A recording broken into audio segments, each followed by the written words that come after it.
Oh, ya estamos en vivo. Hola a todos. Pensé que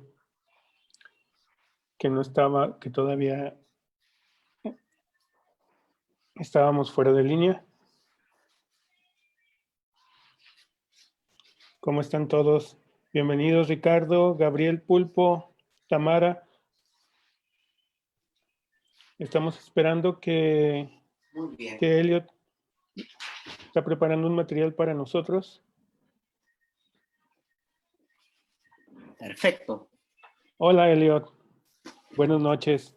Buenas noches, querido Gen.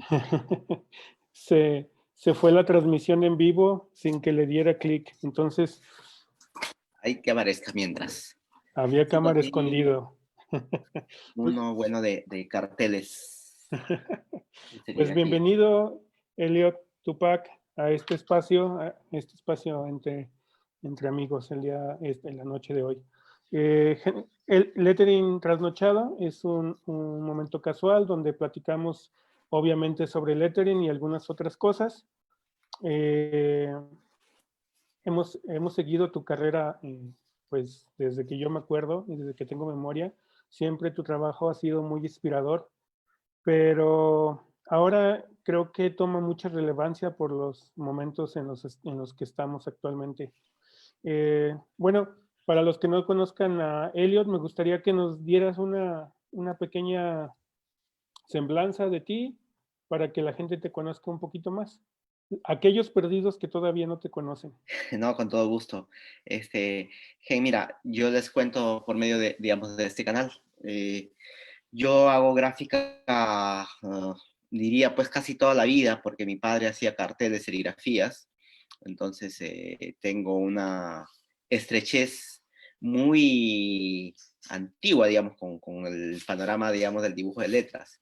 Entonces, yo nací el año 78, durante los 80 empieza el boom de un estilo musical muy local aquí que se llama la chicha, y esta música chicha, entre sus exponentes, son músicos de una región, como si habláramos, por ejemplo, una música que provenga exactamente de Guadalajara, digamos.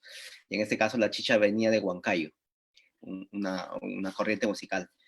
Y en Huancayo, los artesanos en general desarrollaban actividades, digamos, de bordado que se parecen mucho al oaxaqueño. De hecho, por eso muchos de mis murales o muchas de las cosas tienen color y tienen mucho el tema de la ornamentación florida.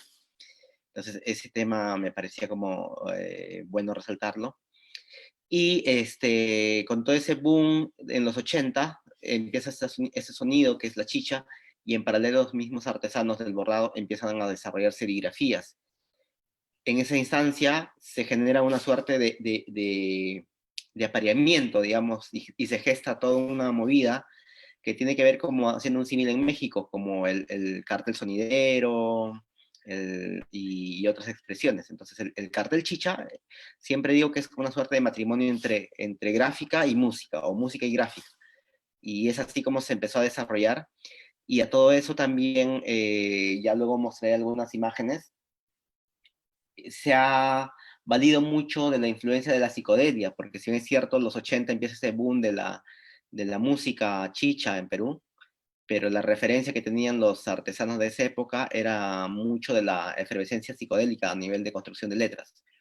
Entonces esa fue como la influencia bastante básica e importante de toda la cartelería peruana, lo cual incluso le hace rico en un sentido, porque siempre explico que el cartel chicha lo que tuvo es influencia de variedades de letra, que al final hizo que los diseños sean variados, ¿no? Que no se haya generado una suerte de estilo exactamente, porque a veces sucede que hay algunas cuestiones que generan estéticas muy particulares, como por ejemplo yo cuando fui a México y luego en una exposición en Bogotá, vi el de luchadores, una exposición de carteles de luchadores, de lucha libre.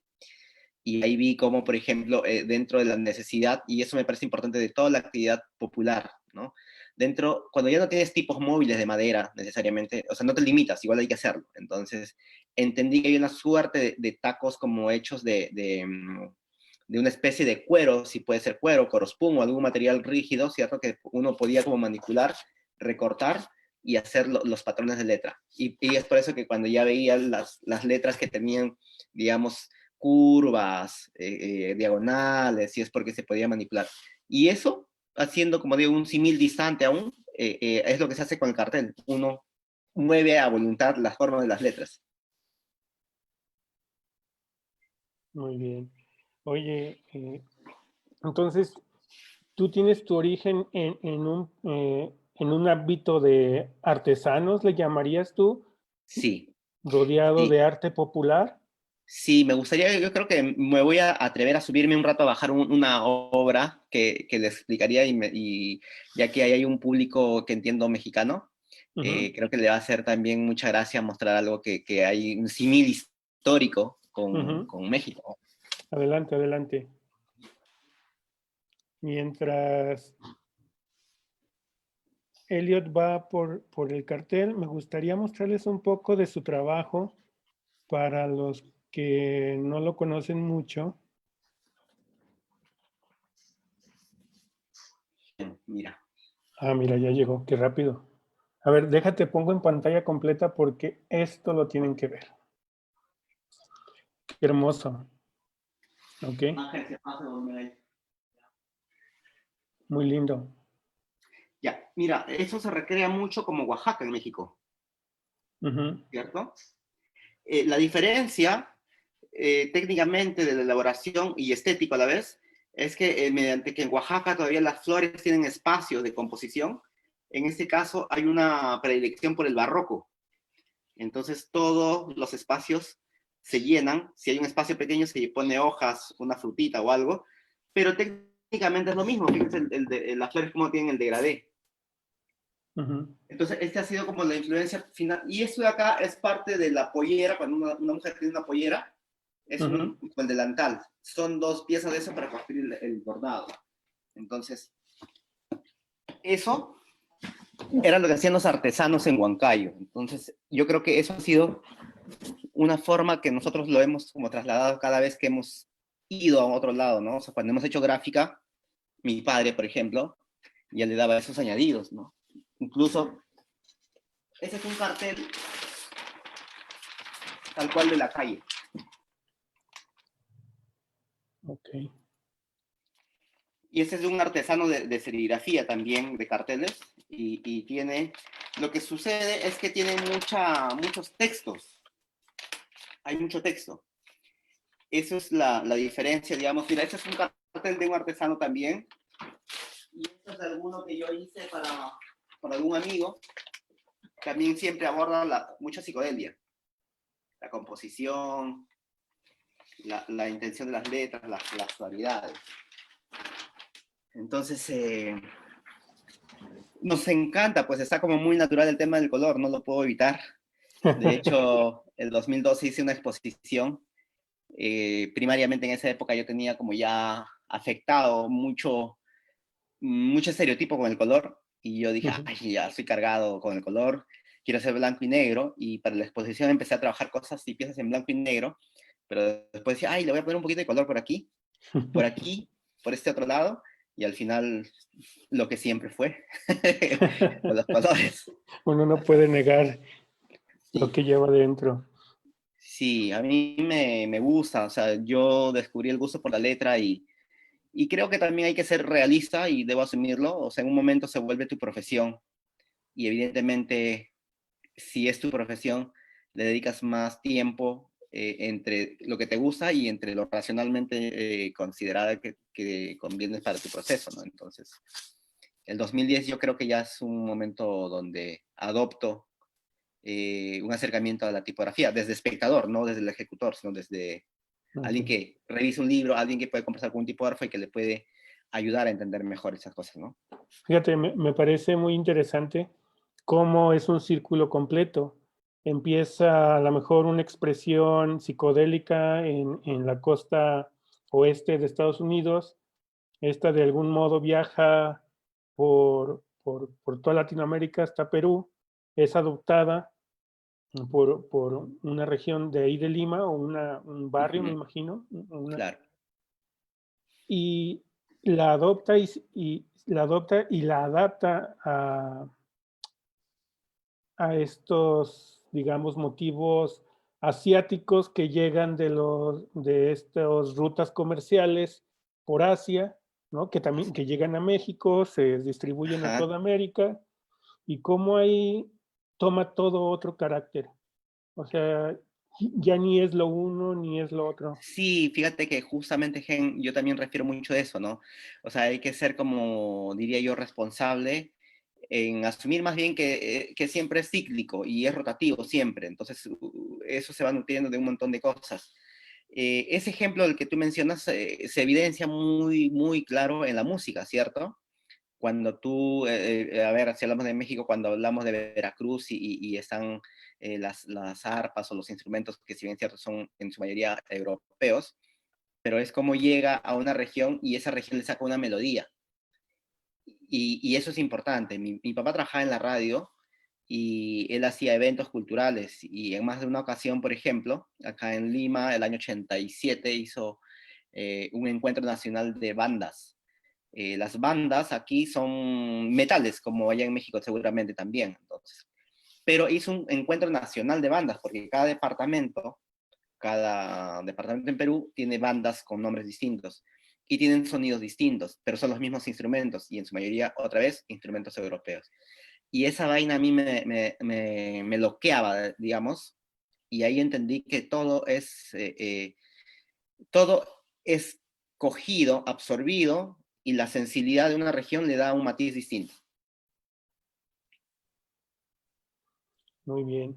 Y algo también interesante de este ciclo es que ya en Perú viaja del arte popular al diseño, ya en tu profesión, ya como Helio Tupac, tú lo tomas, a lo mejor algunos le podrían llamar de lo vernáculo ya a algo más oficioso. Ujú. ¿Sí lo ves así? Sí, sí, yo creo, exacto, yo creo que hay una intención muy marcada en esa parte. O sea, yo creo que todas las expresiones populares muchas veces se les ha dado esa condición. Yo me imagino un artesano, un artista, un creador que viene del rubro, digamos, sonidero, y que haya aparecido, por ejemplo, y que haya aportado más cosas de las que está como cuadriculado, también tendría un espacio importante. Y eso es lo que pasa con el cartel Chicha. O sea, ¿por qué sucede que yo sería como la parte visible de ese movimiento y por qué no hay otros? Porque no hay otros interesados en desarrollar de esa manera. De hecho, tengo un hermano mayor, Edinson, él se dedica estrictamente a hacer los carteles y él no le interesa en absoluto participar de esa otra escena, digamos, creativa, si se quiere ver de esa manera. O sea, para él es como un patrón de repetición y está cómodo con eso. Entonces, cada uno encuentra, digamos, un espacio distinto y claro, al asumir yo que ya es parte de mi profesión, inevitablemente ya toca como hacer otras valoraciones de otras cuestiones, ¿no? Porque al final yo lo que digo, a veces en un momento se dice, hay una tipografía chicha, lo que hay que entender, hay una estética chicha, que es un conglomerado de elementos que se vea o se hace que se vea chicha, que es el color fosforescente, que son las letras BOL, y esas letras BOL, ¿por qué son? Porque cuando se hacían serigrafía y papel calado, no podías hacer letras muy pequeñitas porque se desprendían de la malla. Eh, Son letras en degradé porque se extienden, digamos, de lo que mostraba de eso de los bordados. Ujú. Entonces, hay esos elementos que hacen que sea estéticamente un todo. Pero si anulamos varias de esas cosas, de la presentación como tal, como el empaque, llega a ser una letra universal. Y ese es el punto, ¿no? Yo digo, como letra, como estructura, no es que sea una letra chicha, no es que sea una letra peruana, sino es una letra, por lo general, inevitablemente, universal. Procuro eventualmente como rescatar esos trazos muy vernaculares, por supuesto que los hay, pero en general como trabajo, o sea, la letra, la que yo desarrollo, por ejemplo, ¿por qué empecé a hacer letra, script en la calle? Porque se me hacía fácil y se me reflejaba el tema del pincel, el ancho del pincel, ¿cierto? A ver, por el pincel. Bueno, la cosa es que el ancho del pincel, que fuera esto, el barrido, cuando uno marcaba la letra, hacía de arriba hacia abajo, tal cual como en caligrafía. Ese efecto a mí se me hace muy práctico en la calle resolverlo, porque no tengo que hacer esquinas necesariamente. ¿no? Ujú. Y para hacer esquinas tendría que ocupar reglas muy específicas. Entonces, con este criterio del barrido del pincel, podía construir letras mucho más rápido. Pero a ello también, otra vez, no puedo desligarme de la idea y del concepto tipográfico, ¿no? Los Ujú. contrastes, la contraforma interna, la contraforma externa, cómo equilibrarlo cuando vas pintando o marcando las letras. Entonces, hay una mezcla de todo a esas alturas de la vida ya, digamos, ¿no? Quizás antes más intuitiva y ahora más racional. Muy bien. Mira, te comparto, yo tengo un pleito aquí en México con el rótulo tradicional. No, el pleito no es con el rótulo tradicional, es con todo este movimiento que quiere mantener el rótulo tradicional del lado barato, del lado efímero, del lado donde no es evaluado. No sé Ujú. si me explico. O sea, no me llega hasta ofender que traten al rótulo tradicional como algo que tiene que ser feo, algo que tiene que ser de segunda, algo que no Entiendo. tiene que tener calidad para ser valioso. Y eso todavía estoy trabajando internamente ese conflicto. Creo que Ro comenta algo en ese Sí, es sentido. rock que dice. A ver, Ron, vamos a ver. Dice, me encanta esa perspectiva de evolución, porque de pronto con el arte popular, al menos acá en México, tendemos a encasillarlo como tradicional y se queda atrapado en el tiempo. Y eso lo devalúa y oprime a los artistas. Claro, ahí hay una responsabilidad compartida, por supuesto. O sea, cuando tú referías, por ejemplo, de los artesanos o los artistas o creadores, digamos, del rótulo popular, hay dos niveles y yo creo que hay que llevarlo por etapas. Si, si hacemos un viaje imaginario, en los 80 que todo era oficio necesariamente, yo puedo precisar así como había buenos zapateros, había buenos arregladores de refrigeradoras, de cocinas, había buenos rotulistas, porque era su oficio, porque eran gente que vivía de eso y que en el camino descubrían y solucionaban cosas, que desarrollaban pequeños trucos para pintar, para muchas cosas. Pero luego creo que el perjuicio final llega con lo digital, pues, ¿no? Con los plotters. Entonces ahí es donde esas personas se ven como afectadas y muchos de ellos dejan ese oficio y no hay una escuela necesariamente. Y los que vienen después creo que no tienen el rigor de los que tenían los maestros. Y ahí es donde empieza, creo yo, como que la devaluación de un proceso artesanal que si bien yo lo que veía antes y valoraba, como los afiches de antes eran como bellísimos por toda esa composición tipográfica al que refería. Pero luego en esta época, puntualmente cuando uno ve los carteles, es porque también es por demanda, es como sacan la cantidad que tengan que sacar, el mercado evidentemente popular se ha ido a pique y un montón de cosas. Incluso, fíjate, también hay una suerte de exotismo sobre lo popular y lo vernacular. Entonces, ¿qué pasa? A ver, hay un restaurante muy, acá decimos pituco, no me acuerdo cómo dicen allá en México, o sea, muy arriba. Bueno, Fifi. ya bueno, me dicen, Elio, me gustaría que nos hagas acá unas pinturas bien a tu estilo, ese estilo bien popular, ese el estilo peruano.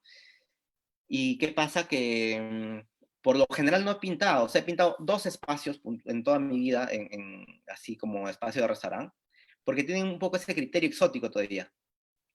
Y yo mismo le he dicho, oye, mira, a ver, sentémonos, conversemos, porque lo que yo creo es que si tú estás pensando responsablemente que quieres darle ese sentido popular, no soy yo la persona indicada, o sea, a estas alturas de la vida. Busquemos, yo te puedo asesorar y te consigo un artista popular que te puede dar la esencia de lo popular. Y porque lo mío, mal que bien, ya está contaminado. Mío es como un refinamiento de lo popular. Entonces, sí puede servir y por dinero podría hacerlo perfectamente, pero como digo, yo trato de que el sentido de la convocatoria permita que eso que quieres mostrar como popular realmente sea popular, ¿no? Y no sea una imposición necesariamente. Entonces, cuido mucho esa idea de que el artesano también tiene que educarse, o sea, incluso fíjate que en este tema del bordado, este bordado lo hizo una artesana. Si yo, mira, el valor de esa señora es la calidad impresionante de los puntos que genera para hacer los hilos que cruza. O sea, son millones de hilos que tiene que meter en el bordado. Ok. Pero lo que ella no tenía como una habilidad presente era el matizado. Entonces, cuando yo trabajé con ella, yo le generé el plano de colores y todo ese tema que para mí ya era como muy habitual. Y lo bonito de todo eso es que con esta señora hemos trabajado otros proyectos más que no tienen que ver estéticas de flores, sino cosas más geométricas. ¿Y qué es bueno en toda esta relación? Que hay una reciprocidad de aprendizaje. Yo aprendo de ella a entender mejor lo que hace el bordado, y ella en un momento cuando fui con personas vinculadas al diseño a su taller en Huancayo, me agradó por supuesto porque dijo, mira, yo claramente, o sea, este es mi oficio, hago siempre bordado, me esfuerzo mucho, pero del joven Elliot, en ese tiempo me decía joven, del joven Elliot he aprendido como a manejar mejor el criterio de color. Entonces, eso, al final, siempre estamos como para seguir como nutriéndonos las partes. Entonces, yo creo que ahí va como la reflexión. Y mira, fíjate, te muestro una portadita, es acá de un disco de los Chapis justamente, con una versión de Ramones. Esto resume mucho de lo que es la cultura popular, ¿no? El atrevimiento, la desfachatez de hacer cosas que seguramente como en estricto rigor se prohibiera, pero eso lo que hacían son con los músicos de la chicha. Ahí, eh, este tema por ejemplo, es el logo de los Chapis, súper psicodélico. Sí, hay una cosa, como te digo, muy explosiva a nivel de letras. Sí, aquí en este punto es donde uno tiene que evaluar también su responsabilidad profesional, eh, también va hacia los otros, no solamente en el desarrollo de uno mismo. Eh, e- en ese aspecto creo que la evolución y la especialización de un oficio o de una profesión, bueno, es necesaria en todos los ámbitos, incluyendo el artesanal, Total. incluyendo el popular. O sea, no sé, algo que me gusta mucho de tu trabajo es que no solamente integras los elementos de arte popular que te rodearon, con los que viviste, prácticamente con los que naciste, pero los has escalado, has buscado su evolución, ¿no? Claro, y además que yo siento, o sea, voy a juzgarme a mí mismo, ¿no? Lo hago desde el lado como más honesto y no tanto desde el lado más comercial. Evidentemente mi trabajo es muy comercial, o sea, yo no lo voy a negar, pero aún así controlo de que no sea estrictamente comercial. O sea, ¿qué quiero explicar con eso? A este punto, por este uso tipográfico y todo, yo ganas tengo, o sea, de llevarlo al plano tipográfico, a desarrollar ya una serie de tipografías. Quizás no yo ejecutando, pero quizás partiendo en hacer los vectores y pasar y trabajar con un equipo y entregar eso y que, digamos, se termine como de empaquetar, si hay que verlo así. Pero no, yo sigo como trabajando la letra desde el lado como primario, ¿no? O sea, siempre cuidando las formas, pero siempre sirviendo como una pieza de comunicación como bastante esencial, como fue siempre. Entonces, insisto, me gustaría hacer la tipografía, pero no me desespera la idea de hacer la tipografía ya. Y eso me parece como un proceso bastante más rico para mí, porque yo disfruto un poco más el proceso y no el encantamiento inmediato de las cosas que te dicen, oye, haz la tipografía, oye, haz esto, oye, haz merchandise, oye, o sea, es como no, pues, o sea, yo hasta el momento, o sea, lo real es que nunca he hecho merchandise. O sea, me he dedicado a pintar en la calle, me gusta pintar en la calle. A veces me pagan, otras veces no me pagan por pintar. Hago diseño, me pagan, relativamente por el diseño sí me pagan, porque eso sí, uno se sienta, uno invierte en el computador, en el espacio y todo, ya sabes. Pero eso, o sea, como que ando haciendo cosas más como personales. De hecho, ahora mismo en la cuarentena me ha servido mucho porque he parado la mano, si se quiere decir. He estado produciendo mucho más para terceros y a tal punto que el taller lo había abandonado, porque finalmente uno no estaba en el taller. Pero ahora estamos más en el taller está creciendo, yo he implementado, he comprado más bastidores, he comprado unas mesas nuevas para la serigrafía, porque las otras ya eran viejitas. Entonces, el taller, yo ahorita mismo estoy como ahí alimentándolo porque en breve ya voy a empezar a producir otra vez cosas así desde mi propia voluntad, ¿no? Ya no, cuando tú haces diseño, inevitablemente estás supeditado también a un requerimiento, ¿no? A un intento de solucionar una inquietud de un tercero. Sí, Entonces, cuando así uno es. hace eso, por ejemplo, el lettering trasnochado, el trazo tuyo es como muy personal, o sea, no es que estés trabajando en función a un brief tercero, o sea, es tu propio brief, tu propio criterio desarrollándose, y es como lo más chévere también como proceso. Entonces, y a mí me queda claro, de hecho yo sigo tu trabajo porque justamente tiene esa, digamos, como esa presencia siempre de coger lo popular, digamos, lo que consideramos popular o lo que consideramos como vernacular o lo que consideramos cercano, digamos, o esa búsqueda, pero siempre con ese elemento estético que le da como justamente el control, ¿no? El control académico ya, o sea, eso me parece como importante. Es un poquito haciendo analogía con lo que trato de hacer yo desde mi lado amateur, por supuesto, ¿no?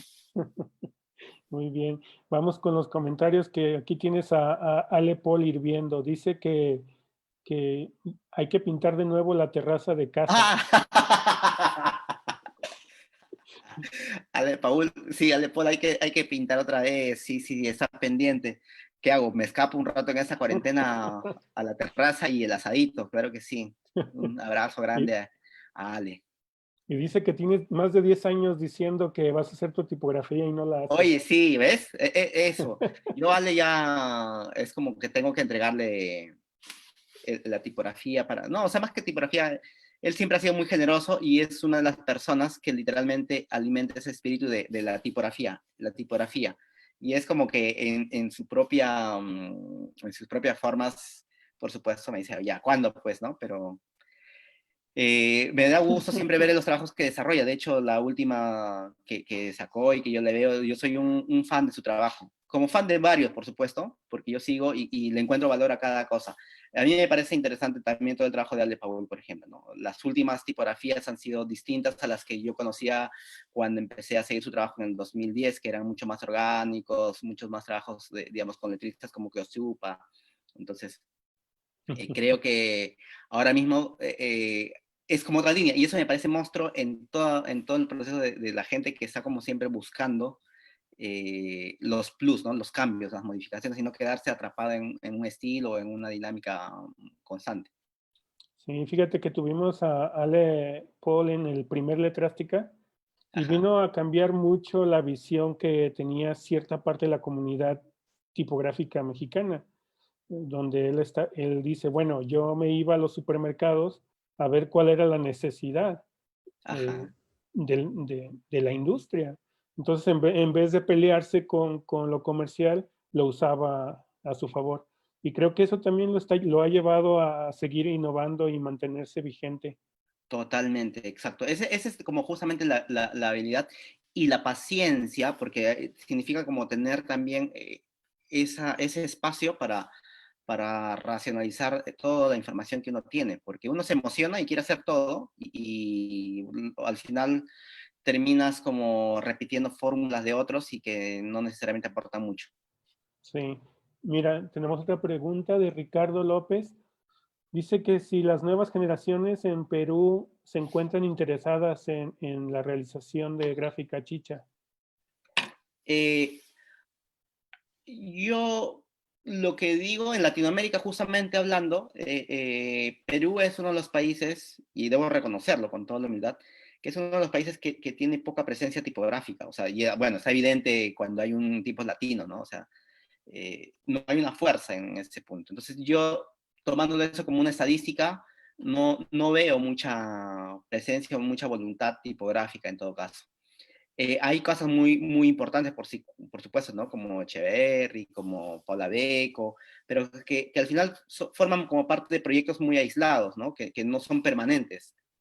Y eso me parece que yo no sabría en qué tiempo podría como revertirse toda esa situación, pero no somos necesariamente como muy vinculados al proceso tipográfico en todo caso. ¿No? Dice Pili es la codirectora de Letrástica junto a un Ujú. servidor y dice que te quiere para Letrástica 4, que dónde te firma. Ah, bueno, usted llámeme y yo voy volando. Ajá. ¿Cuántas veces has estado en México? He estado como 4 veces. 4 veces. Y como anécdota, una última fue el 2017, que fui exclusivamente un mes a ir al taller de Arturo Negrete, que algunos de ustedes o muchos deben conocerlo, que es el maestro de la serigrafía. Y yo fui a hacer una serigrafía pensando incluso que lo iba a desarrollar allá, porque básicamente un poco mi proceso es eso, ¿no? Donde voy, ejecuto, digamos, dinámicas y a partir de eso, de esas emociones, hago algo, pues, ¿no? Y llegué un día, que no me acuerdo, creo que fue un sábado, y el domingo ocurrió el terremoto. Entonces me tocó pasar el terremoto de México, ese último del 2017. Ah, pero es que nomás conoce la Ciudad de México. Estuve en Guadalajara, Ah, estuve bueno. en Querétaro. Sí, no tantos lugares como quisiera. Bueno, pues aquí las puertas de Guadalajara ya están abiertas para cuando gustes. Muchas gracias. Acá no tiembla Y tan feo. seguramente Eli también, ojalá que abra las puertas allá por Oaxaca, si es que está por No. allá, ¿no? Ahorita creo que está en la Ciudad de México. Ajá. Oye, Elliot, fíjate que estamos bien curiosos de ver todo lo que todo lo que tienes Ah, para mostrar. sí, a ver, voy a mostrar algunas cositas de los afiches. Eh, por ejemplo, algunos que me piden, ¿no? Como que, oye, ponme el nombre de tal, y fíjate que más allá de que sea un tipo de letra como visible, reconocible también, es como ese capricho al que decía, ¿no? Que uno le puede como, más allá de que no sea el lettering orgánico como tal, uno le da ciertos criterios como para hacer, digamos, un contrapeso en la composición.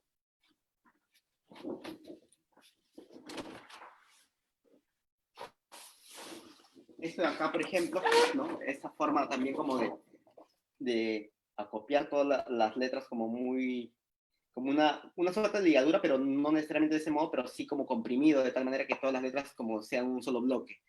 Eso también es un poco el cartel. Esto, pues, insisto, es un poco el valor del cartel chicha, que le gusta jugar con las letras. No, a eso iba con que no hay un estilo de letra en el cartel. Y inevitablemente asocia mucho siempre, como te digo, a la psicodelia, ¿no? Esta búsqueda, digamos, de compactarlo. Por ejemplo, eso de acá, en un momento también tengo la intención como de hacerlo más popular o sea, con esa referencia. En otro momento sí ya apunto otro rigor.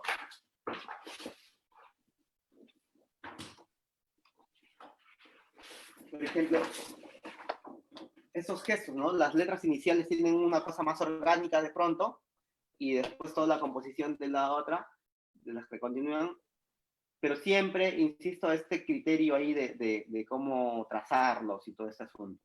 Son síntesis. Ok, entonces nada más para que tú nos aclares, ¿este estilo es el estilo chicha o es el que se asocia a la música chicha? Este es el estilo chicha a nivel gráfico. Ok, o sea, es como Así el... es como se hacen los carteles chicha. Es exactamente, este es la esencia del cartel. Estos son los que van a las calles.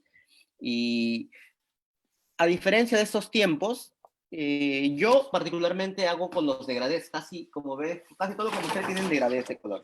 Es una aplicación inmediata entre, por ejemplo, un fucsia y aquí luego un naranja, en un solo bastidor.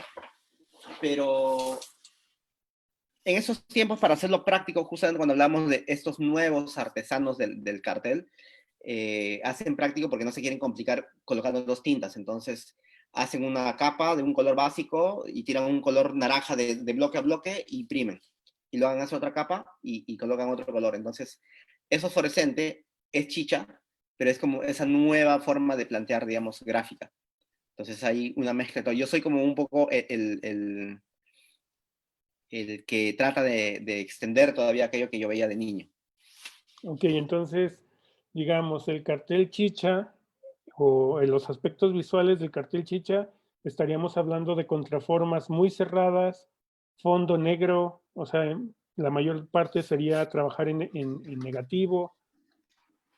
Sí, tal cual, lo estás escribiendo muy bien, fíjate. Fondo negro, que Ujú, se extiende de eso del bordado, tal cual como ujú. esto.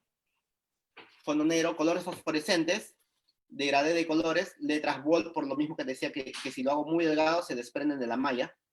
Entonces, En un caso son miren, con fondo de color, como este de acá, tiene ese tipo de fondo, pero con una instrucción también sobre la misma letra. O en su defecto, es el online, ¿no? Que es como esto. Y el fondo negro íntegro. Entonces, esos son como justamente... Y esto es lo más próximo a lo que yo ejecuto, digamos, en la calle, ¿no? Esto es lo más próximo que es el script, siempre jugando las letras.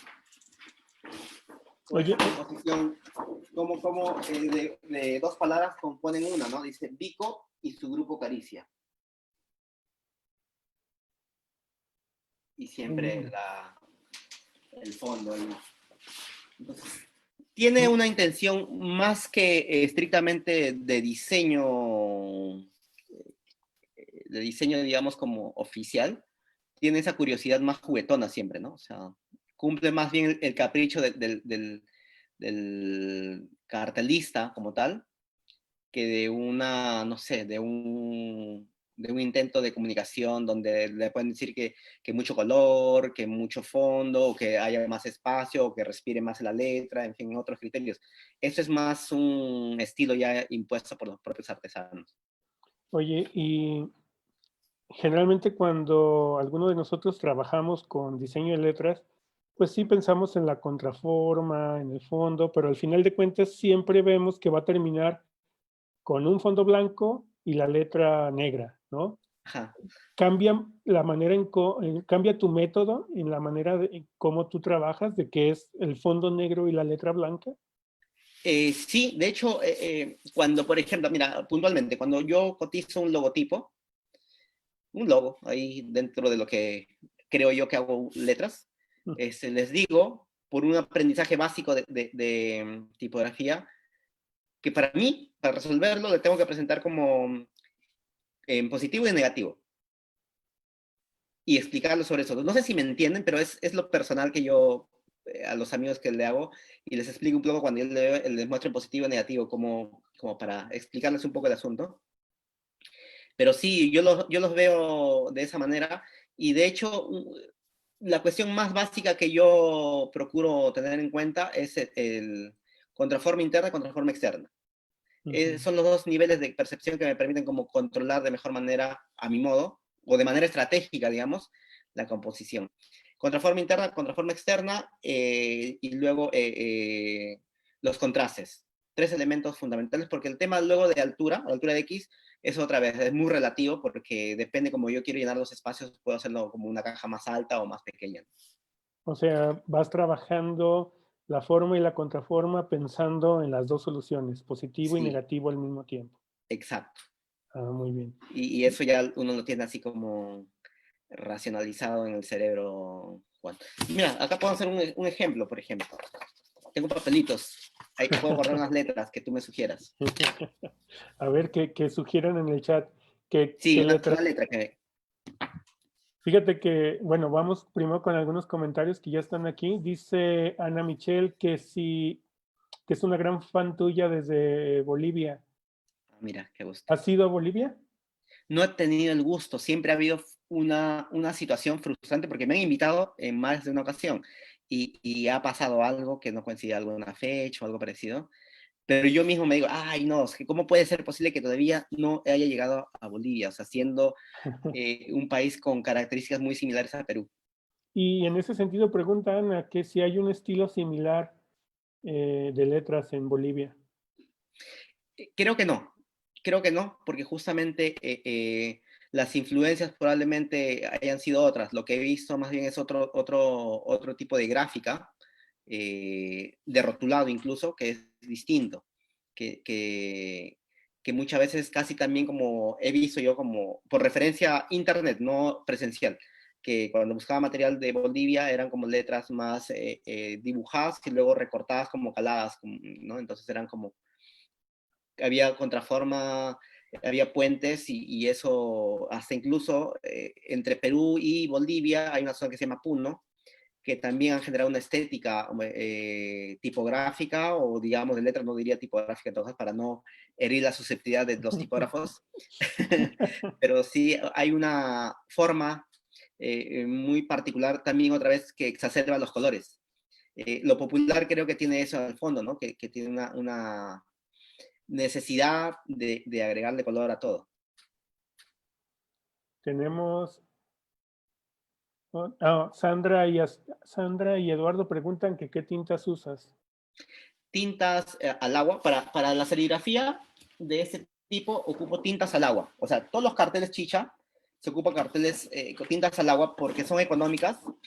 Luego porque al ser al agua, el mismo bastidor se lava 100 veces y 100 veces se sirve y se convierte práctico el proceso. Porque imagínate si para cada malla habría que revelar una malla, o sea, quemar una malla, ocupar tinta vinílica, uy, eso se vuelve imposible. Entonces en el taller de serigrafía de carteles es como muy dinámico, o sea, uno dibuja, el otro recorta, el otro va imprimiendo el negro, el otro grupo va pasando los colores, y eso es como súper, súper dinámico en los talleres. Y dice Gerardo un comentario interesante que era ya de lo que platicábamos, que como en México y Perú la gráfica popular va de la mano con la música, ayudándose Sí, como de las limitaciones técnicas que existe en, en los talleres y en los barrios, ¿no? claro, fíjate que el cartel nació también dentro de la precariedad, porque yo ahora mismo, dentro del concepto de precariedad, extendiéndolo, digamos, no siendo necesario, pero yo lo aplico, yo ocupo para imprimir en esta forma, o sea, este tipo de carteles, estos pasadores que limpian, para limpiar el piso, que son de caucho. Ya. Eso para mí son rasquetas, yo eso ocupo y con eso hago las impresiones. Pero ya para serigrafías como está ahí al fondo, por ejemplo, esas de allá sí son con proceso de fotorrevelado, entonces ahí sí ya tengo que ocupar otras mallas y todo. Pero los bastidores, la tinta, antes no había tinta serigráfica que, ni al agua que se podía ocupar y se ocupaba anilina, que era el colorante, y una especie de copaje preparado artesanalmente para hacer el traspaso de tintas. Entonces, ha empezado desde la precariedad, como digo, y al final, claro, ha evolucionado a tal punto que ahora hay fábricas que preparan acá en Lima ya envasados, colores al agua envasados. Yo de esos tengo un montón, te traigo unas cuantas, por favor. Bueno, mientras fue Elliot, decidan la letra que quieren que haga para su demostración Mira con lo que hay en tijeras. el taller. Así vienen los colores. Oh, qué lindo. Ajá. Entonces, antes nosotros teníamos que comprar, mezclar la cantidad de 400 gramos de color fosforescente sobre 1 kilo de copaje. Por lo general se mezclaba solamente 100 gramos de copaje por 1 kilo, o sea, 100 gramos de pigmento por 1 kilo de copaje. Pero el color fosforescente necesita ser fuerte y por eso se agrega 400 gramos de pigmento, si no es muy pálido el fosforescente también. Ok, mira, vamos a ver. Ya están diciendo la letra que quieren que recortes. A ver, Están entre la E, la R, la K. Yo ya, creo que una R. la R. Vamos con la R. Ok, vamos a hacer una R. Mira, ahí nomás no te muevas, pero yo estoy viendo de tu composición de lettering. Voy a aproximarme a ese criterio de letra que has hecho. Entonces, voy a imaginar como una R extendida de la que veo de tu lado de la espalda. A ver, vamos a ver. Acá hay un papel. Ajá, a ver, bueno.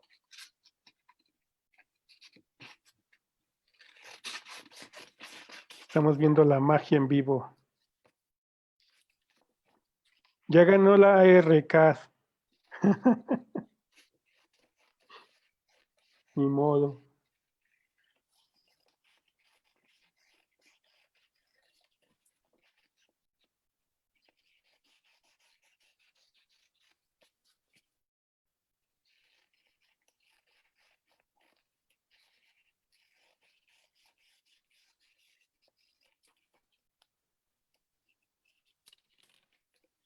Entonces, por ejemplo, bueno, ahí. Es como buscarle un poco la versión al estilo que de ahí, por ejemplo, hay trucos también, ¿ya? Por ejemplo, mira, yo quiero hacer una letra R de ese tipo, casi como una. Y esto yo tengo que agradecer a mi hermano Edinson que me decía, mira, la R tienes que doblarlo así, me decía. Ya, yo hago esto, fíjense. Doblo uno de los lados.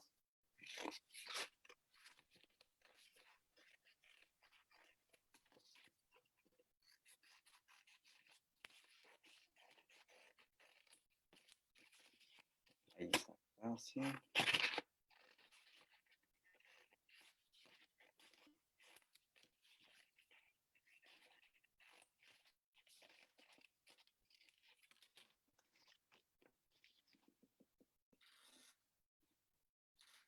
Tampoco es. Entonces, eso es lo que, con esto hacíamos los afiches, porque yo también hacíamos las letras a mano dibujadas con tijera y lo armábamos en el cartón, en la malla, y así hacíamos las composiciones. A ver, espérame, digiero esto. Impresionante habilidad tienes. A ver, entonces me trabé. Ya. Impresionante lo que haces. También el chat lo tienes totalmente impresionado con esa habilidad de las tijeras. Ya le quieren cambiar el nombre a lettering recortado.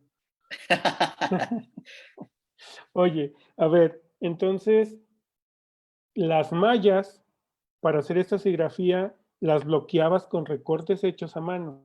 Totalmente, exacto. Exacto. Uno es esto de acá, lo que hacía con el papel cortado. Otro, solamente como para referirme, voy a simular. Por ejemplo, esto es obviamente es el formato real, ¿no? O sea, en esta hoja de aquí, uno dibuja. Entonces, si eso fuera la hoja grande, entonces uno distribuye y hace los espacios donde va a ir tal cosa. Y aquí, por ejemplo, va a ir chacalón. Entonces, aquí mismo,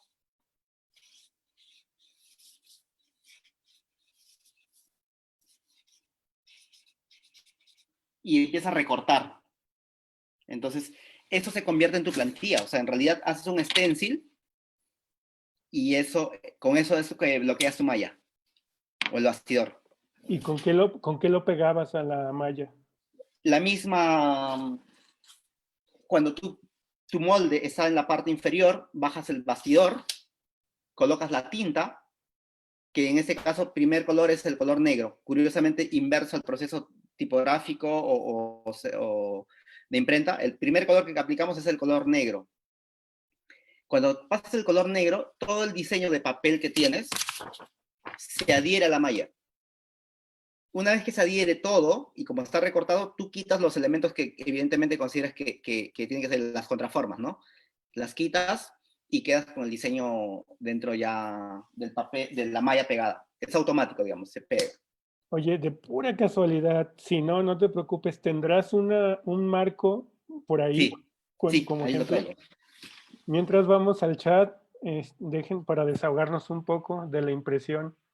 Sí se desmayó Ro, ya despertó.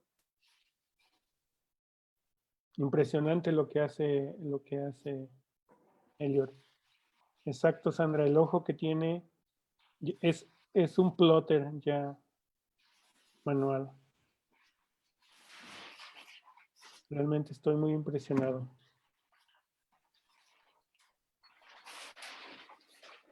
Vamos a ver. Ejemplo.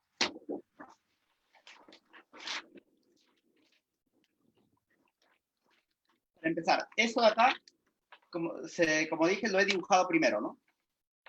Y el primer color que se ha pasado es el color negro. Y la malla es esta acá, y bastidor. Tengo bloqueado solamente la parte del marco, los extremos, porque ese es mi límite, digamos, para que luego el marco de la cinta negra no me desborde por los lados. Es lo único que tengo, digamos, asegurado en el bastidor. Y se imprime color negro, ¿por qué? Porque no ocupamos tampoco registro, como un proceso de serigrafía convencional, no hay registro, o sea, no hay un tope. Entonces todo es al ojo, al cálculo. Y cuando yo tengo esto acá, el color negro, y hago recorte para los colores posteriormente, el registro también se vuelve a un proceso así al ojo. O sea, tu diseño ya está aquí abajo y uno centra, así está. Trin, lo calza así. Entonces, es un proceso ya más o menos entenderían como muy particular, ¿no? O sea, eso quizás le hace como una cosa atractiva, quizás, cuando uno ve un taller de serigrafía de carteles, porque, insisto, es un proceso inverso hasta el orden de colores. Se imprime primero el color negro. Muy bien. Oye, vamos a ver un poquito de tu trabajo. Voy a poner la imagen y tú nos vas a explicar qué Claro que sí, es con todo gusto. y qué pasó. Antes de pasar a los proyectos en los que estás trabajando actualmente. Bien. Deja, comparto mi pantalla. La gente sigue todavía asombrada, todavía no se recuperan en el chat. Dice Gerardo Liscano, ¿cómo hace para hacer el outline? ¿Se hace de Ok. corte por fuera todo completo? Sí, yo de otra manera cuando explico, todo lo que diseño como tal, lo que se ve en el cartel, en la serigrafía, que está dibujado evidentemente a lápiz, todo lo que ha sido dibujado lo vuelvo a recortar. O sea, antes de imprimir, todo está recortado con cuchilla. O sea, todo lo que fue dibujado se vuelve a recortar, de tal manera que cuando pasa la tinta ya uno puede hacer como desglosar las partes que no le importa, digamos. A ver, Ok. platícanos sobre este mural. Mira, ese fue un mural, en ese tiempo yo pintaba con Desertor, un amigo mío que justamente está al costado. Había dos méritos. Por ejemplo, Desertor se valía mucho del extensor, de hecho no se ocupaban tanto el andamio y se pintaba con esos extensores para poder controlar.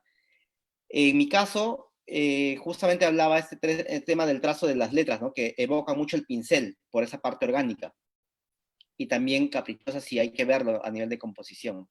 El latino otra vez se vuelve hacia atrás del tiempo y extrae un poco de esa cosa psicodélica. Pero ya en ejecución como tal empieza a adoptar guiños del rotulado popular. Por ejemplo, yo en carteles puntualmente no hago ese tipo de guiños que está al extremo del latino, pero en Ok. la pared sí. Ujú. Entonces es como que voy colocando y añadiendo cositas que considero que son más posibles de ejecutar en pared o en otro caso a veces en el cartel. Y esto fue un encargo, por ejemplo, para una portada de la revista, en ese tiempo LAN, ahora es la TAN, pero en ese tiempo era LAN.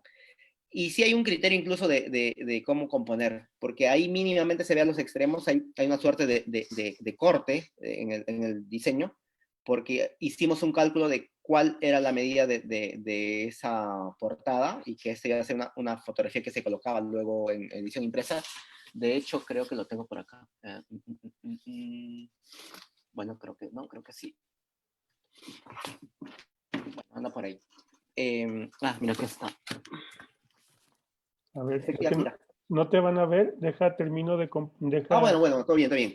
Todo bien, pero sí, es una portada de una revista y al final creo que fue bonito porque nos hicieron pintar como a nuestro ritmo, digamos, ¿no? O sea, nos dijeron, queremos un trabajo, vamos a hablar de murales latinoamericanos. Y dijimos, en ese momento, por ejemplo, también como uno sugiere al cliente, porque, oye, Elliot, queremos que nos hagan una ilustración. ¿Para qué? Para hacer, este contenido va a ser de arte urbano. Y ahí es donde dijimos, pero si va a ser arte urbano, lo lógico es que lo pintemos, ¿no? Y que no hagamos una ilustración digital. Y dijeron, pero pensábamos que era más complejo. O sea, si es complejo, es más presupuesto, pero hay que hacerlo. Y tendría sentido, por supuesto. Entonces, sí se hizo y efectivamente, pues en una fotografía se percibe la textura de una pared y todo ese asunto. A ver, vamos a ver la siguiente. Aquí ya está, mira, completo. Ajá, sí, ahí está completo, efectivamente.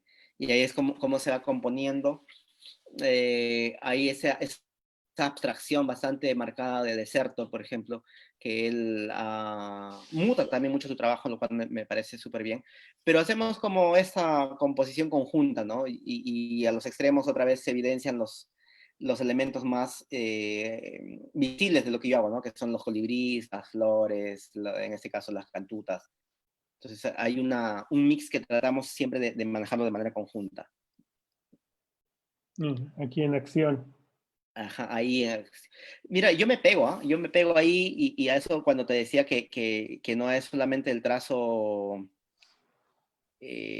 tirado así como de puro capricho, sino como que controlar el pulso, el corte de la línea y toda esa vuelta. Entonces, es por eso que digo que no puedo hacer tantas cosas porque estoy como a veces pegado en el proceso. Muy lindo. Ah, es que bonito. Eso fue para Lyon, sí, para una exposición en el Museo de Arte Contemporáneo. Y ahí también, o sea, es como cómo juega las letras. Otra vez, como es muy personal el asunto, en realidad es una propia búsqueda, un ejercicio constante el hacer, digamos, dibujos de letras. En esta parte superior que dice Peace and Building es también una mezcla, ¿no? De una letra que evoca más, una letra quizás más toscana, ¿cierto? Ujú. Y abajo en verde está un trazo mucho más brush.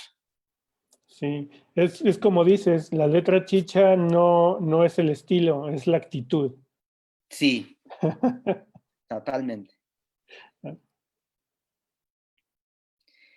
Y esto de acá también me permite contar algo importante. Cuando pinto en Latinoamérica, regularmente ya no evoco mucho el cartel. Cuando voy a Europa, sí tengo una necesidad de evocar el cartel como esencia, que me permite sublimar un poco la idea y la explicación, si fuera el caso, cuando alguien curioso me pregunta, ¿y por qué? Oye, ¿qué hay con esos papeles o qué onda con esos carteles? Les permito contar un poco del cartel Chicha, ¿no? Cómo empezó y me tomo ahí unos minutos entretenidos de contarles. Y después sobre eso, como ves, ya superpongo otra vez la pintura en sí misma, ¿no? Y ese People for Peace es pintura directa sobre la serigrafía. Y aquí tenemos otra vista ya terminada, me imagino.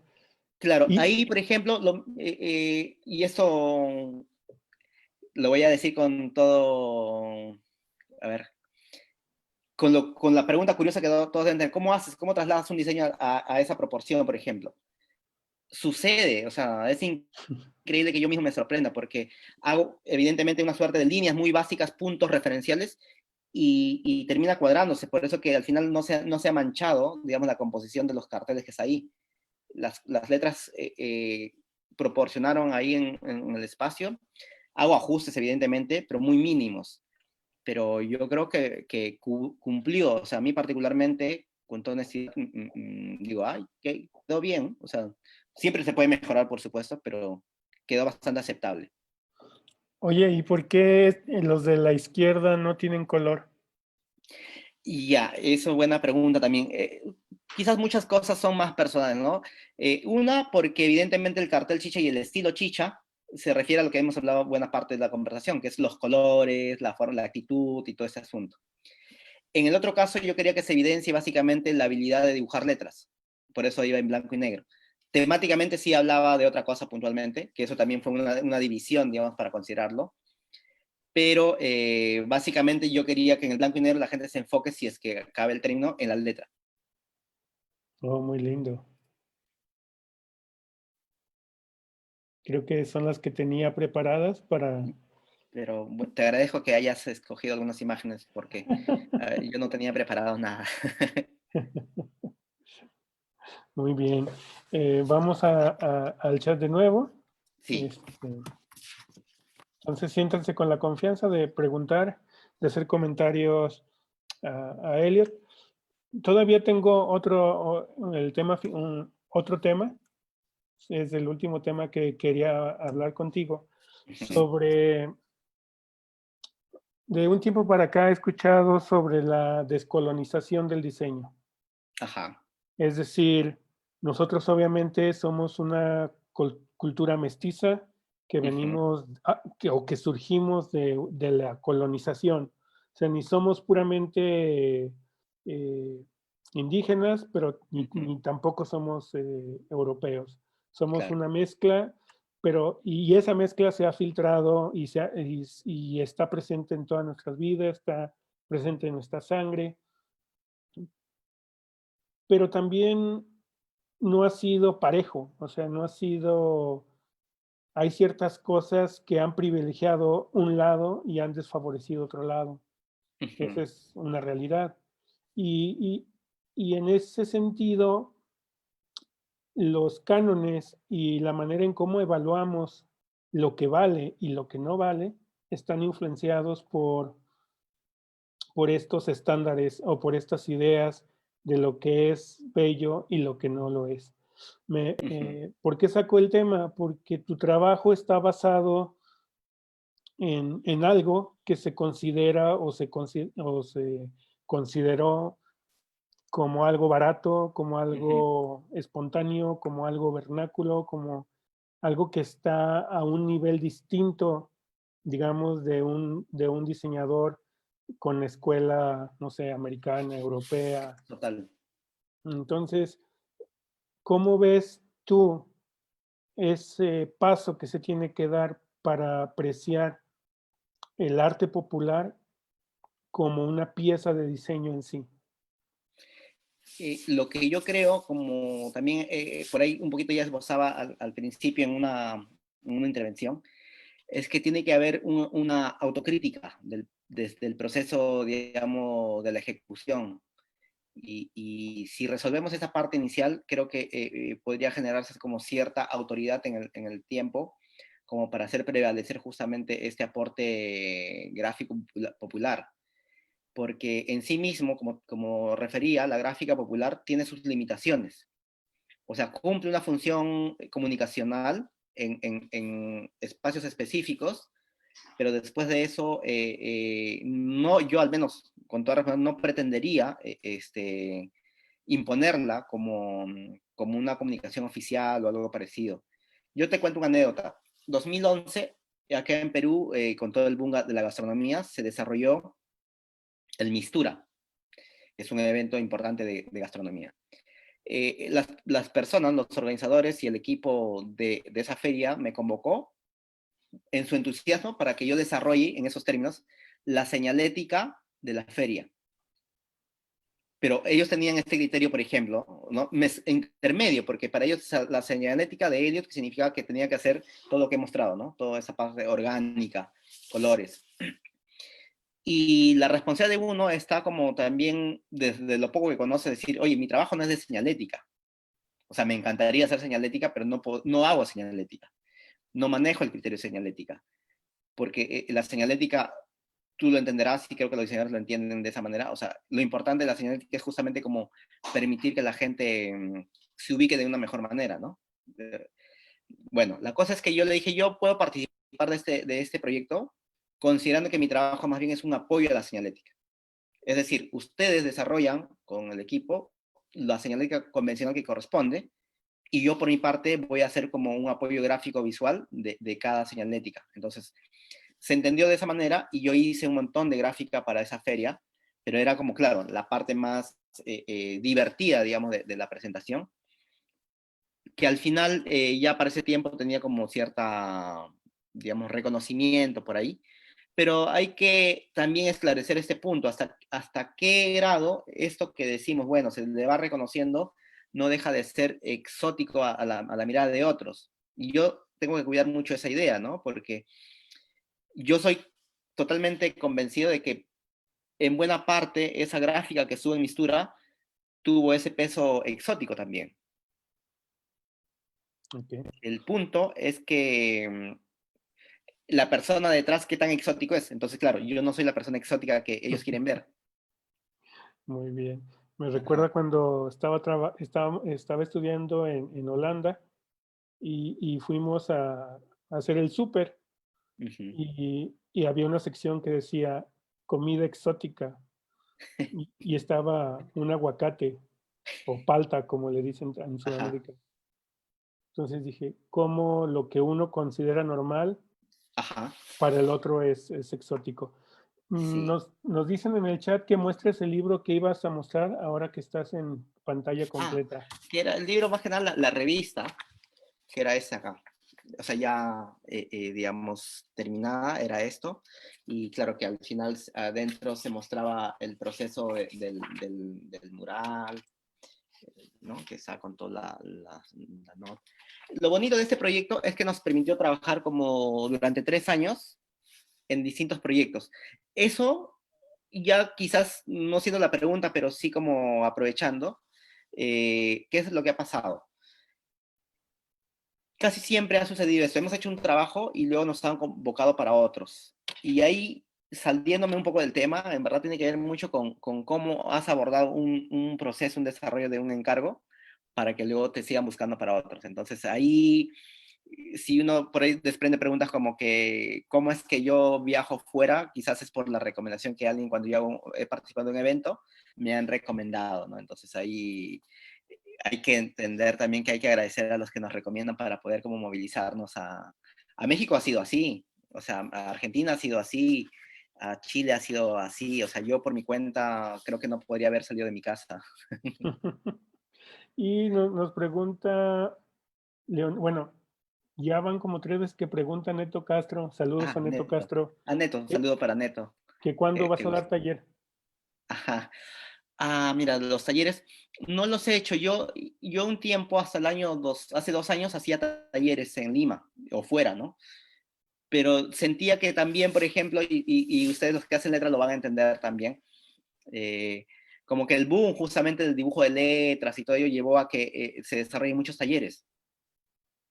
Entonces también entenderán que los talleres en su consideración no necesariamente todos cumplen ese rigor o intentan incluso tener ese rigor digamos, de enseñar con estructuras o con esos criterios. Es básicamente como llenar el salón, la cantidad de alumnos y hacerlo bonito, atractivo, te regalo tal cosa, en fin, ¿no? Pero entonces hay cosas muy puntuales importantes, claro, pero yo me aburrí un poco de eso y sí dejé de hacer talleres pensando en un momento como, y bueno, quedó pendiente, como construir más bien como una especie de cursos, obviamente desde mi manera y desde mi forma, ¿no? No, porque tengo que aclarar mucho eso, porque yo a veces mismo tengo un conflicto de anteponer una condición tipográfica, pero digo, me gusta la tipografía, a mi manera podría haber construido un curso que permita, digamos, pues, dibujar letras con el proceso que yo desarrollo, vectorizarlas hasta un punto y dejar, bueno, hasta donde llego, vectorizar nomás, no llego a programar, no llego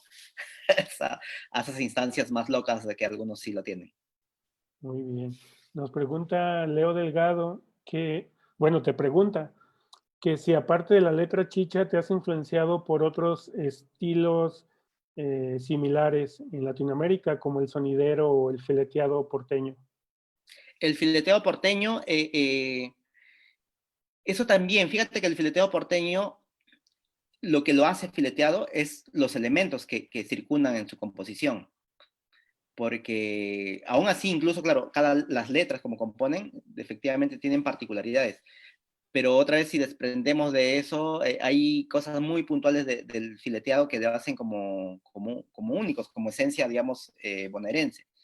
Entonces, yo de hecho tengo 3 libros de genovese de fileteado, y esos son como materiales que a mí me sirven como para entenderlas, porque todo lo que se ve ahí de manera popular en Perú se hace también, pero estéticamente yo debo reconocer aquí abiertamente que el trazo de los artesanos o los artistas como por ejemplo José Ernesto Espinosa de Buenos Aires, un señor que debe bordear los 70 años ahora, y teniendo otros seguramente como referente, la habilidad de construcción, o sea, el poder controlar la composición, eso es increíble.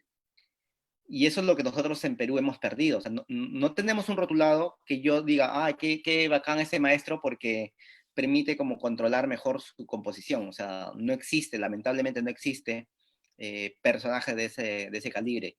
Y el fileteado tiene un trabajo que yo, con las diferencias estéticas, lo puedo asociar con el side painting americano. Sí, sí, sí, sí. Porque, exacto, porque ahí tienen ciertas habilidades de control de la composición y de la manipulación de la herramienta, en este caso el pincel y la pintura. Sí, algo interesante con la gráfica del sonidero mexicano y parte de la chicha, de la gráfica chicha, es esta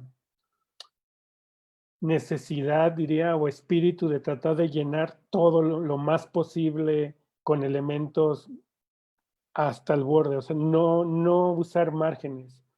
Sí, De hecho, ese efecto de ocupar la variedad de letras, o sea, es verdad, o sea, evoca mucho esa sensación popular.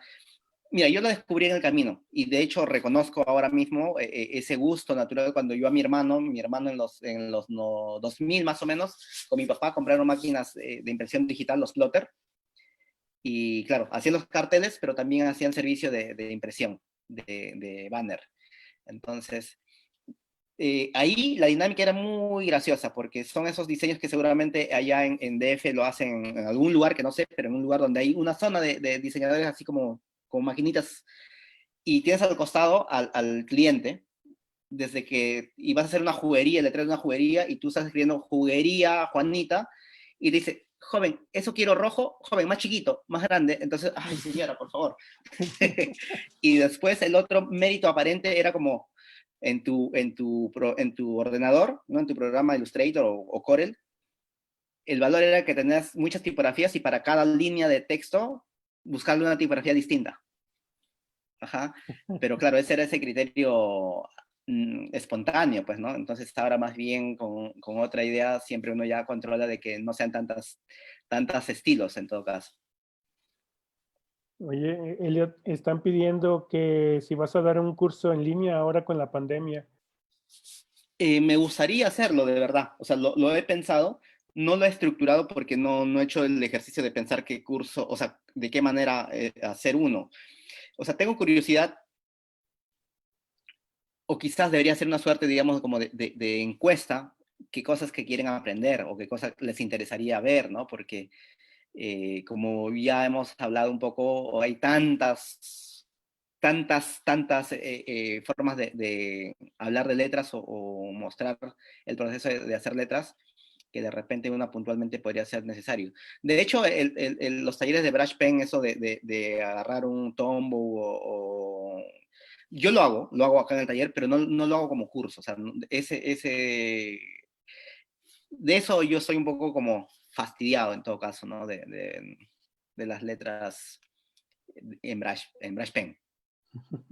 Oye, ya por último, ¿tú te consideras como un ente que va a preservar o que va a ayudar a la preservación de la letra chicha? Buena pregunta. O sea, no creo que yo sea una suerte así como del el rescate de la letra popular, pero sí creo que tengo esa necesidad de documentarlo en un libro. Sí, eso sí. De hecho, esos días de cuarentena hablaba mucho con mi papá. O sea, a todo eso quiero mencionar de verdad a mi papá, porque debo reconocer que buena parte de todo lo que yo hago visiblemente es también una extensión de lo que hace mi papá. Y mi papá, el año 95, dejó de vincularse a la producción netamente como de carteles en esencia y a lo cultural también. Entonces ahora con mi papá estamos retomando la idea de que él vuelva al tema de memoria, porque mi papá tiene un montón, no solamente esa historia que hablo de letras, sino toda una historia que tiene que ver con el bordado, o sea, de contar un poco la historia del bordado, de la faja, o sea, de procesos artesanales de Huancayo, de esa región que le ha dado mucho a Perú, pero que no se ha dicho mucho. Entonces, creo que a partir de eso se va construyendo, digamos, esta idea de hacer varios materiales que al final permitan que en un momento sea como un libro de consulta. Dice el chat que ya tienes libros vendidos. Al menos Ah, bueno. ya llevas 4 libros vendidos. Ro, Carla. Sí, hagamos eso, hagamos eso. Sí, Sí, eso yo creo que además como que cada vez pasa el tiempo y te das cuenta que se te van abriendo más puertas. Entonces como ahora mismo te dicen, oye, yo tienes un proyecto, nosotros lo producimos, ¿no? Y eso me parece bonito también, que en el camino uno ya tenga la posibilidad de que las puertas se abran y te permitan como proyectarte en esas inquietudes, ¿no? Yo antes decía, quiero hacer un libro, ahora con quién hago, no, cada vez como que el equipo se va presenciando más, hay editores, hay personas que están como, cada que les cuento algo de esto, dicen, ya, hagámoslo y tal, con calma, pero hay que hacerlo, sí, hay que hacerlo, y creo que es importante justamente que los que participen, pues, lo hagan como con la misma predisposición, ¿no? De preparar un material otra vez, no exótico, sino un Ujú. material que permita contar una historia. Muy bien. Fíjate que generalmente el lettering trasnochado va entre que dibujamos y hacemos cosas. Ahora se nos fue en la plática, pero tenemos todavía 10 minutos para, Tenemos otra letra. para echar un palomazo. A ver, que nos digan otra letra en el chat. Había la sugerencia de ampersand. Ah, ok. Ya, hagamos una. Te voy a dejar en pantalla completa mientras leo Ya, los comentarios. ok, ok. Dice Armando Pineda que es una gran idea lo del libro y generar un registro desde tu perspectiva, Ajá. como Sí, yo más creo que personal. eh, es que se dice poco y se dice mal de la gráfica popular peruana. Entonces, sí creo que vale como aclarar un poco esa situación. Ok, a ver, tengo un papel, voy a traerme una cosa así urgente por aquí.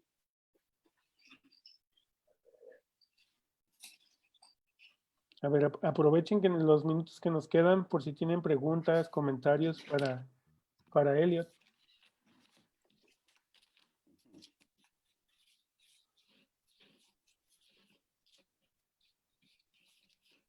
Se me olvidó que me puse vinito. Ajá. ¿Tiene limitación de tiempo acá el Zoom o no? No, Ah, no. ok, ok. No, le podemos seguir. Yo por ti, por no tomar tiempo de más Está bien. contigo.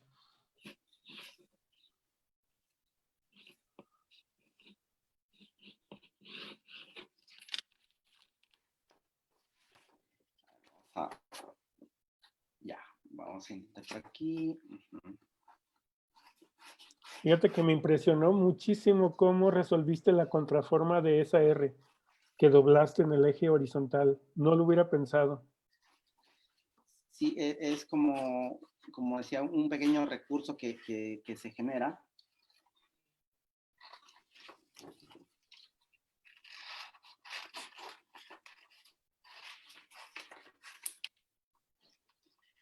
Ya me voy a callar, pues me están callando en el chat para verte en pantalla completa. Bye.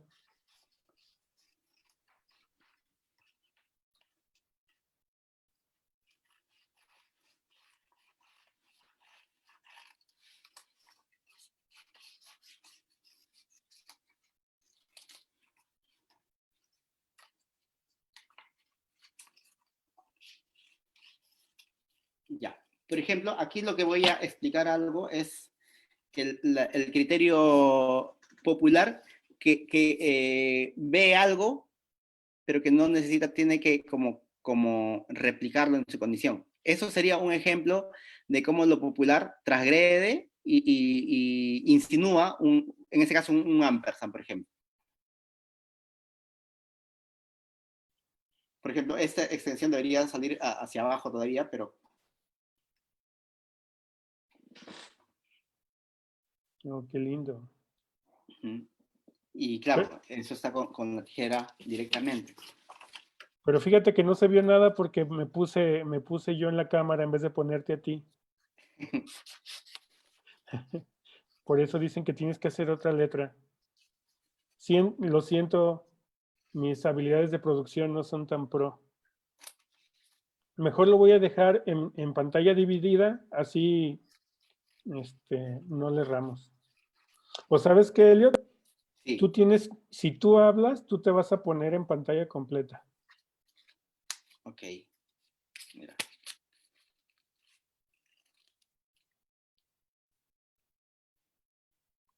No.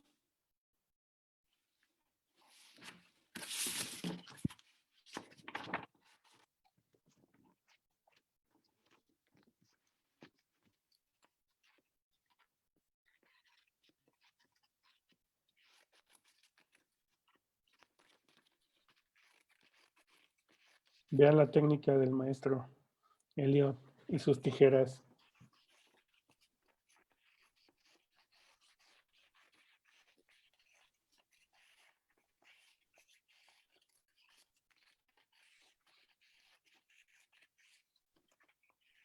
Mientras Elio termina, les comento. Lettering Trasnochado era, era un prototipo o un programa piloto de 5 números. O sea, este es el último número de ese piloto. Y pues vamos a pensar si lo migramos a otro modelo. También esperamos que ustedes nos compartan qué piensan al respecto. Si seguimos con esta idea, si la migramos, si la crecemos. Espero sus comentarios en el chat. Mientras, miren esa belleza de ese. A ver, habla Eli para que Bueno, te puedan es ver. este juego, ¿no? De hacerlo, si lo vemos esta parte, quizás un intento mucho más formal de una S, ¿cierto? Casi como de una extensión como de una bodoni casi, y ese acá más orgánico, más suelto. Entonces es un poco el juego caprichoso que uno tiene con este asunto. Yo creo que también, por ejemplo, comentarles que el día, creo viernes, voy a sacar, yo he hecho 3 entregables gratuitos estos meses, y el viernes, creo yo, que voy a lanzarlo otra vez. Hice un abecedario, lo vectoricé, y lo que traté de hacer es que amigos míos, amigas mías, lo intervengan. Entonces yo les pasé ya unas letras que ellos lo avanzaron, ¿no? ¿Cuál es la idea? De que como todos estamos en cuarentena y mucho digamos, de las personas también que siguen mi trabajo, es curioso, pero me siguen en familia. Entonces, hicimos la idea de hacer este abecedario para que la gente lo descargue y lo ocupe como quiera. Pero para que la gente encuentre sentido a eso que va a hacer, invité, como digo, a varios amigos para que le hagan lo que quieran. Entonces, por ejemplo, una amiga lo bordó en un cuaderno, la M, otra amiga le hizo en papercraft, ¿no? Es en letra en volumen. Otra amiga lo hizo en bordado. Entonces, el día, otra hizo un llaverito por ahí. Oh, qué lindo. Entonces, claro, este material viene en el PDF, es gratuito, y la gente le puede intervenir como se le antoje. Y eso va a estar el día viernes, va a estar distribución gratuita otra vez, y me va a gustar ver de repente cómo cada uno le va interviniendo a su manera. Y creo que ahí sí voy a aprovechar para hacerme un par de en vivos y de repente como que hacer este rotulado, ¿no? Porque esto partió de la idea de rotulado. Entonces, mira, si vemos este criterio que te decía de cómo parte la idea del barrido, está recreado en este tipo de trazo. Qué lindo. No es el primer proyecto que haces de este estilo, donde tú ofreces gratuitamente recursos a tu comunidad, a la comunidad. Sí, Tenías el Día de las Madres, sí, ¿recuerdo? sí, sí, hice uno para el Día de las Madres. Sí. Sí, es que yo creo que mientras uno puede hacerlo, en buena, ¿no? Y mientras que no afecte, digamos, tu producción normal y natural de tu taller, entonces puedes hacerlo. Entonces, eh, esto, como digo, yo lo estoy haciendo porque siento que no he hecho nada puntualmente estos días, aparte de trabajar en el taller, pero no como otro entregable. Entonces ya como que yo mismo digo, ay, no. Y eso lo tenía ya para mucho tiempo, pero yo ya me puse en el plan de que a ver qué amigas o amigos hacen cosas manuales y les doy la letra y que ellos lo entrevengan, para que cuando la gente descargue el material ya tenga fotos referenciales de qué cosas pueden hacer. Oye, y también vi que tenías uno del Quédate en casa, también fue de esa Sí, naturaleza. quédate en casa, claro, justamente que era, ese es el borrador, ¿no? Pero eran 5 diseños, entiendo. Sí, 5 diseños eran. Esto es muy curioso porque yo te cuento como anécdota, esta serigrafía es parte, digamos, de unas 20 que hice ahora último para entregar, y es que yo lo había hecho solamente para lo digital, para material digital, redes, y me llamó un señor y me dijo que le había interesado y que quería comprarme un par, y le dije que yo no había hecho serigrafías, que solamente era para lo digital, y me dijo, pero ¿qué hacemos? Yo quiero. Entonces dije, bueno, no había pensado hacer serigrafías, voy a hacer 20, 2 te las voy a pasar a un precio absolutamente ridículo, pero las otras las voy a vender. Y me dijo, mira, no es que te las compre yo todas, pero te agradezco por esas dos y las otras te ayudo a venderlas, porque yo tengo unos amigos interesados y al final como que él hizo su propia dinámica, me dijo, pásame una foto de las que tienes y las movió, cosa que me ayudó un montón porque a veces pues uno tiene círculos donde puede manejar de manera mucho más rápida, digamos, la distribución. Entonces, no había hecho, por ejemplo, eso, pues, ¿no? O sea, pero hago serigrafía en el taller y a veces hago cosas de diseño. Sí.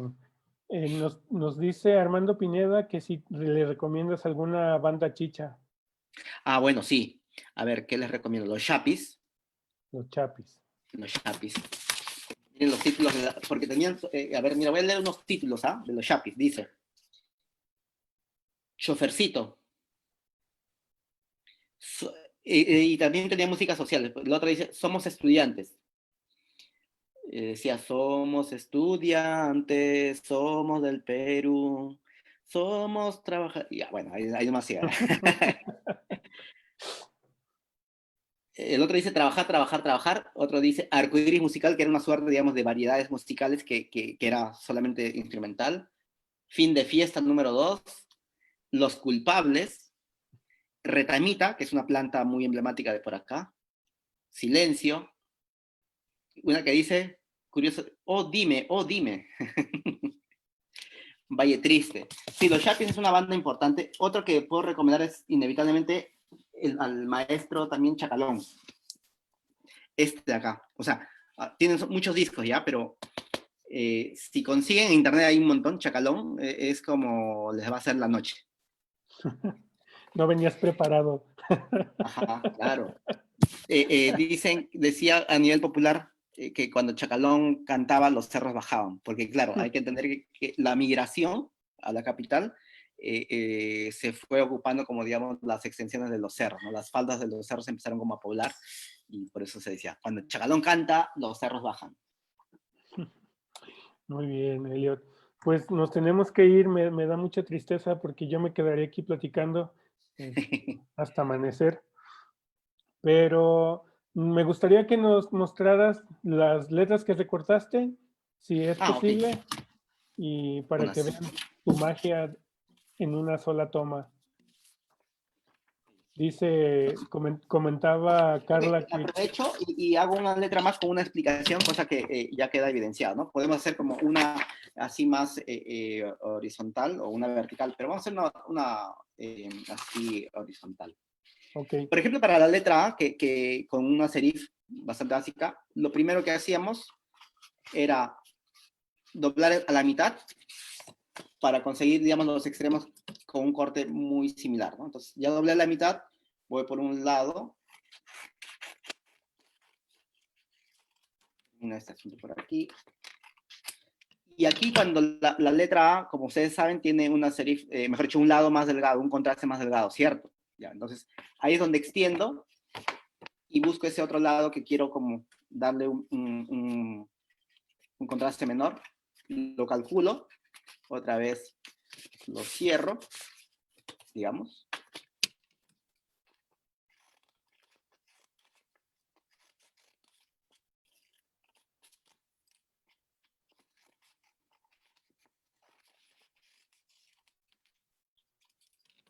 Entonces, bajo ese criterio, ahí se compone la A con Sergio, ¿no?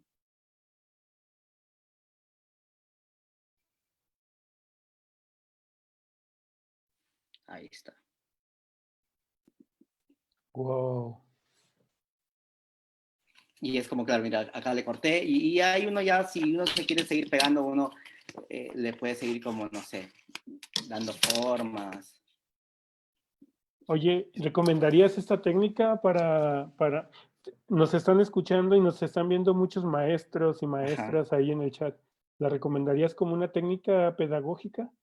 Sí, sí, porque es muy práctico, de hecho, sí lo recomiendo, porque salen improntas, cosas que es muy distinto a agarrar un lápiz, un papel, en ese caso la tijera hace un propio trabajo, que es obviamente está relacionado a tu intento, digamos, cerebral de articular un movimiento, pero también la tijera genera otros, ¿no? Entonces, por ejemplo, a ver, un último ejemplo, voy a tratar de hacer una letra con serif, pero distinta, bajo el mismo criterio.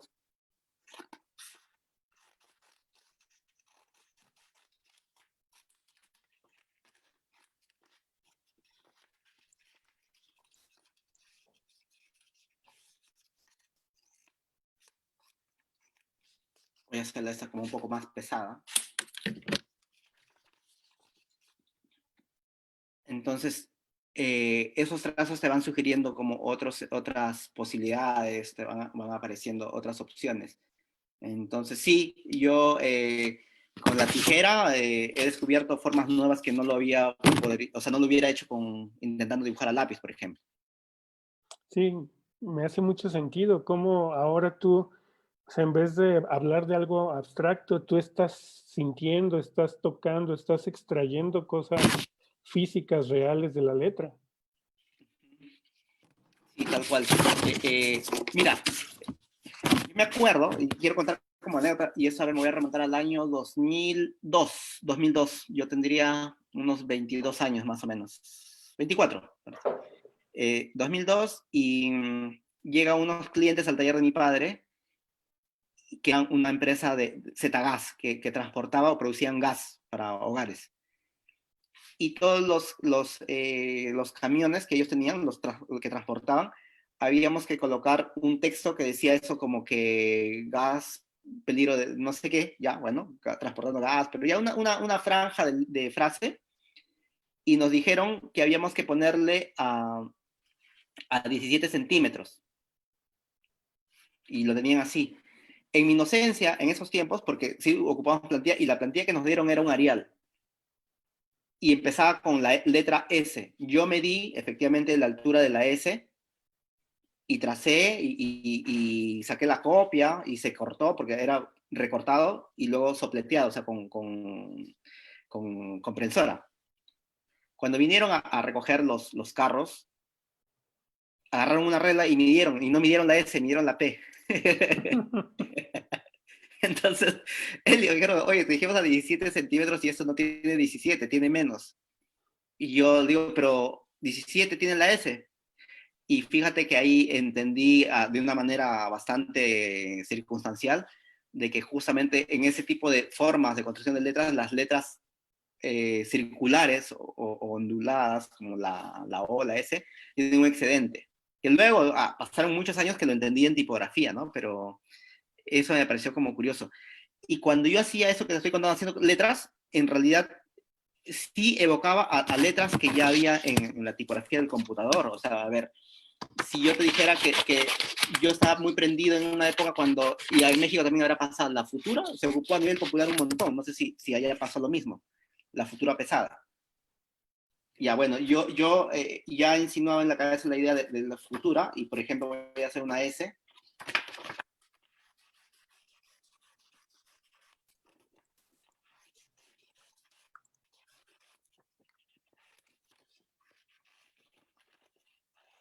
A este punto es como lo que decía, yo ya había visto, había analizado las letras como tal.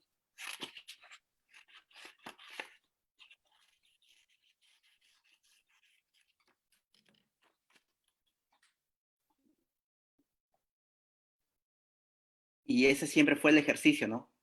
Analizar un tipo de, o sea, una tipografía, y evidentemente me acuerdo ahora de Eric Spiekerman, cuando alguna vez yo veía un documental y él decía que había letras que por encargo le decían que se, digamos, que observara alguna, y él simplemente no le gustaba una tipografía, y ya después de observarla cerraba el libro y él mismo recreaba. Bueno, eso es lo que está pasando, ¿no? O sea, eso está recreado desde una futura, y al final seguramente si yo calzo sobre una futura no es exactamente esa. Y eso me parece como bueno como ejercicio. Y una letra muy común que hacía con las letras era el Arial, entonces, porque era como el pan de cada día hacer el Arial. O sea que ya lo tienes en tu software integrado. Sí, o sea, es más, voy a hacer una miniatura de una S Arial en este lado, a ver, ya con esto para no molestarlos mucho. Es más, un truco con la S, ¿ya? Voy a hacer truco con la S porque era como hacer como hacer, a ver, un punto. Ya está. Era como hacer el número 8, por ejemplo, la S, en el Arial. Yo había, a mi manera, por supuesto, lo voy a hacer de dos maneras, con la idea del 8, que era como esto. Y, por ejemplo, en la parte superior sabía que era menor y por eso que me iba y lo cerraba un poco más, porque ahí yo lo... Ya, mira, yo estoy condicionando acá. La parte inferior va a ser más ancho, por una lógica, si lo abro. Y la parte superior más delgada. Entonces, hacía esa suerte como de 8. Y además, como ya estaba haciendo esto, ya asumía que iba a ser como media condensada.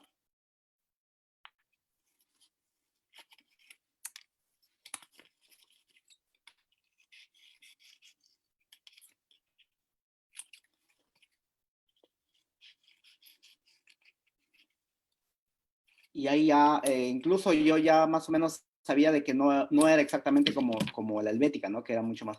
Y eso, por ejemplo, ¿ves? Esto evoca mucho más una S de Arial.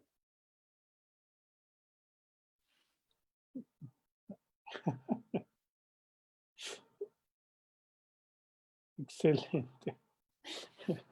Muy bien. Eso era. Oye, va a ser una pregunta tonta. ¿Qué tipo de tijeras usas? Esa es una máquina, eso la voy a patentar. Pero mira que curiosamente te voy a decir algo que has preguntado importantísimo. Sí es importante la tijera. De hecho, no es la tijera habitual que ocupaba en el taller de mi padre, porque la tijera en el taller era una tijera mucho más grande, porque cuando es la tijera más grande, los trazos van de largo, mucho más. Y un tema que a ese punto es el control de las curvas. O sea, a ver, voy a aproximarlo lo más que puedo. O sea, la búsqueda es que las curvas no se noten como a ver, voy a malograr esa ya, entonces, que no se vea como duras, sino que se vean fluidas. Y Excelente. a tal punto, como oficio, yo tenía, bueno, todavía me quedan secuelas, que acá callos en el dedo. Porque para hacer un texto, imagínate, había 10 S en esa línea. Bueno, no hacíamos una por S, nos agarramos 10 hojitas de 10 hojas, y juntábamos y hacía pesado y ahí a cortar. ¿Qué pasaba ahí por una cuestión lógica? La primera S salía más delgada y la de adentro salía más, o sea, más delgada todavía, ¿no? Pero bueno, un anuncio que va a la calle, ya esas cosas se permitían, ¿no? No pasaba nada. Dicen en el chat que ellos apenas pueden hacer curvas bonitas en glyphs. Ah, seguro. Y sabrosas que yo las he visto como lo hacen los tipógrafos cuando trabajan los vectores, Pero sí, reafirman que tú eres un plotter humano. alguna vez, y algo así como eso, como un plotter, efectivamente. Elliot, pues muchas gracias. Nos tenemos que despedir, te tenemos que dejar dormir. Estamos realmente muy agradecidos, impresionados y muy contentos de todo lo que nos compartiste el día de hoy. Esperamos que no sea la última vez que estés con nosotros. Como ya dijo Pilar, las puertas de Guadalajara y de Letrática están totalmente abiertas para ti. Y a todos los que nos escucharon en el chat y nos vieron ahí desde el chat, pues muchas gracias. Mucho amor para ti, Elliot, en el chat por Muchas parte gracias. de todos los que están ahí. Eh, Sí, yo también me despido, te agradezco por la invitación, te agradezco también por el tiempo y por donde has llevado digamos, un poco la inquietud de esa conversación, porque he participado de varias sesiones, digamos, y siento que evidentemente casi hay como una fijación muy puntual por cosas. Entonces me parece que eso a mí mismo me ha encantado porque me ha permitido desarmar un rato el taller, traer tal cosa, mostrar, porque creo que también por sentido estricto que yo tengo de pensamiento con México es que tenemos muchos vínculos en común. Entonces siento que mostrar esas cosas inevitablemente a aún más de un maestro allá tipográfico le va a acercar a lo vernacular. Entonces creo que tenía sentido también en esa condición. Otra vez, muchas gracias y para lo que fuese, yo encantadísimo. Y bueno, pues gracias, de verdad. Nos vemos a todos y todas. Bye.